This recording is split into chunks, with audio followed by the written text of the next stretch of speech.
ABC 10's Sean Cunningham, thrilled to be joined right now by a man who's known the Sacramento Kings draft pick Tyrese Haliburton for the past 2 seasons at Iowa State. We're talking to head coach Steve Prohm right now, and a day, not even a full 24 hours after the draft. I gotta imagine you were thrilled as anyone to see Tyrese drafted and taken number 12 overall by Sacramento. Just for overall, what were your thoughts? Man, I'm really excited for him. Excited for him. Excited for his family. It's a great opportunity. Sacramento's got a phenomenal fan base. I think Coach Walton's going to do a phenomenal job out there, and they've got some young pieces around him with De'Aaron and Marvin, and then we know Harrison Barnes. He's from Ames, and then Buddy Hield, who I've got great familiarity with from being a great player at Oklahoma, and I think him and De'Aaron complement each other really, really well. But the biggest thing is he's going to impact that community, that culture, and that locker room. I've told everybody from day one, he's got a resonating spirit that he brings to the table every day. Yeah, I mean, and kind of along those lines, it was amazing just to kind of hear his story, know how close he is to his family, how he idolizes his dad and the relationship they have. How much do you think that is such an important ingredient in just the character that he has? Well, he's got great humility. I always joke, he gets his, personality obviously from his dad. If you've been around his father, and decision-making from his mom, I always just kind of joke, but, he's a family man. He's got great parents. They've done a phenomenal job with him. Humble kid, a faithful kid. He made a great imprint in Oshkosh. He made a great imprint in Ames. He's going to do the same thing in Sacramento. He's about winning. He won the championship at high school. He won a championship Big 12 tournament title when he was here. He won a USA gold medal with under 19. His parents, he has he's got great brothers. They're close with it. His brothers and his parents, they've got a unique and special relationship. His mom went to every one of his games, over the last 2 years, which is not an easy act. When you were first encountered him, I mean, obviously you mentioned he comes from Oshkosh, Wisconsin, and you spent the past 2 seasons with him at Iowa State, obviously, and what he meant to your program. But how different of a kid is he and an athlete is he from that young man you met in high school? It's a lot richer, first off. But, no, man, he really he's the same kid. He's just on the national landscape right now, from that standpoint. We recruited him as a senior. We saw him as a junior, recruited him as a senior, had a great smile, had an engaging personality, had a great skill level and basketball IQ. And all he's done is build off that. And he stayed humble and he stayed grounded. And he has a great circle of people around him with his family and friends. And it's been fun to watch. And like I said, you guys got somebody really, really special coming out there. Could you have ever imagined at that moment that he'd be a lottery pick in the NBA?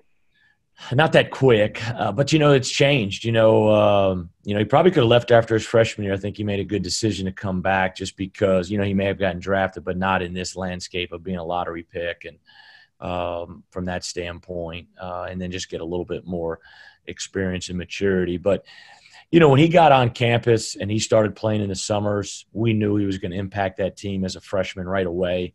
There was a joke that there was a rumor that we were going to redshirt him. I was like, nobody's redshirting you, man. So, during his freshman year, I knew it was going to be probably, if he was here his junior year, I would have been shocked after we really started playing his freshman year and talking to scouts and personnel that, we met before his sophomore year in September with his family. And, we said we were going to talk at the end of the year. And just as the season went, he never even really officially told me he was leaving. It was just, I think we all just knew he was leaving. Wow, that's incredible. And when you talk about him as a person, obviously that there's so much that stands out. I've heard people talk about the way he interviews and him, even just picking up people, being the ultimate teammate. And that seems like to be such an ultimate compliment of a basketball player. If you're able to make someone better and make those around you better before you even step on the floor, what's just the leadership ability from Tyrese at such a young age?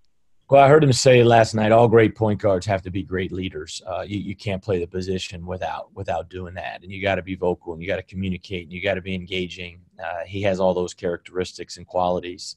He's going to be able to, let De'Aaron Fox help mentor him. He's going to learn from them older guys. I think that's what makes him so good is he's going to go there ready to learn and ready to do what coach needs him to do and those players need him to do. He's not coming in as, hey, I'm a lottery pick. He's coming in, hey, how can I help Sacramento? Coach, where do you need me? And then De'Aaron, Buddy, Harrison, Marvin, and all the rest of the guys there, what can you teach me? And I'm ready to learn and get to work. How about from just on the basketball court, the ability he has, obviously the passing and the playmaking ability is something that just stands out immensely. But for people who's never seen this kid play before, what will they see when he steps foot in Sacramento? You'll see a big smile. You'll see that right away. That'll be the first thing that hits you is just his smile and his infectious spirit. But then number two, his playmaking ability. Phenomenal passer, tremendous in pick and roll. And why I like to compliment with De'Aaron is, if De'Aaron has the ball early in the shot clock, he can break somebody down. Now Tyrese is playing against the bad closeout, and now Tyrese can really make good decisions, find shooters, find Buddy, Harrison, guys like that. Marvin for a drop off. I think they complement each other really well, but I think they're going to see a high basketball skill. They're going to see a high basketball IQ, and they're going to see a guy that really, really falls in love with the fan base, and the fan base is going to fall in love with him. Well, that's awesome. And in talking about that too, I know that what he's meant for you guys in a program. I imagine it's a tough product to lose when you lose a guy like him. Just what has he meant to you overall in that program? Well, he's been great for our program. He's continued. He won a championship, played in the NCAA tournament as a freshman. Got hurt as a sophomore, though. He's fully healthy and ready to go now. But he's just a great ambassador for our program and our university, most important. He'll have a great connection to this place for life. And I'm really proud of him and excited to see what he can do. It's not the normal turnaround. They're going to be playing in a month, and they're going to start practice here in a couple of weeks. So he's got to get ready to roll. But he's a great ambassador, and he represents this program, this university the right way, and we're thrilled for him. How much were you able to kind of talk to him throughout this draft process? I mean, it's not the typical NBA draft process or doing a lot of Zoom meetings and things of this nature. Just how much have you been able to kind of help him along the process? Yeah, we talked for a lot during the process until he decided on an agent. And then, then I was there just to talk when need be. He came back on campus for the Oklahoma football game. We beat Oklahoma in football, and got a chance to visit there, and we text or he'll FaceTime here and there, and talked to him a couple times yesterday. And then after he got drafted, we talked late last night, and so that was cool. He was emotional, and I just told him to go enjoy his family and enjoy the night, and we'll talk at another time. But it was really cool. But he's got great family, great people around him, and so really let them do most of that decision making and legwork that goes through the draft process. And whenever I talk to teams, and like I talked to Sacramento about a week ago, I just let them know, hey, I talked to Sac, and this is a possibility, and just kind of relayed messages. Yeah, it surprised me. I got to be honest. I mean, there was so many of the national attention that was saying, man, we can't believe he slid to Sacramento at 12. A lot of people thought he would go higher. I didn't think he'd get past 7 myself, but he kept referring to Sacramento as the perfect fit. And he, not only did he say that on the ESPN broadcast, but he was saying it the entire way, talking about playing along De'Aaron and Buddy Hield. Were you at all surprised that he went that low, or is that about where you anticipated it? No, I don't think it's about low. I think, I talked to him. I said, man, I don't know if you go 6 or you'll go 12, but I said it's about the fit and making sure you get in the right organization for you and for your future. And so that's most important, somewhere you're going to be happy. All the other stuff's going to come. And I think really for the last couple of days, I really thought Sacramento was a realistic destination.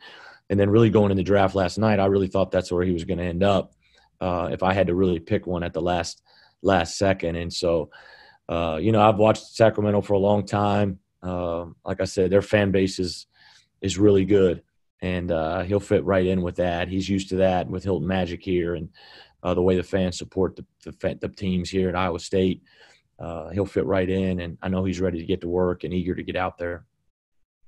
Wonderful. And as we wrap up here, I mean, I'd be remiss if I didn't ask about Solomon Young, a Sacramento product here. Yep. People know real well from Sac High, and a former teammate now with Tyrese Haliburton. How did they pair together, and what do you like about Solomon? Yeah, that's the one thing and I haven't seen Solomon yet today, but I'm sure Solomon's excited. Obviously, he was my first recruiting class here, and went out to Sacramento High, and quite a couple good players went out to Sacramento High. I learned when I was out there, and because I hadn't recruited California that much before. But Solomon's had a great year, been a part of two NCAA tournament teams, been a part of two conference tournament title teams.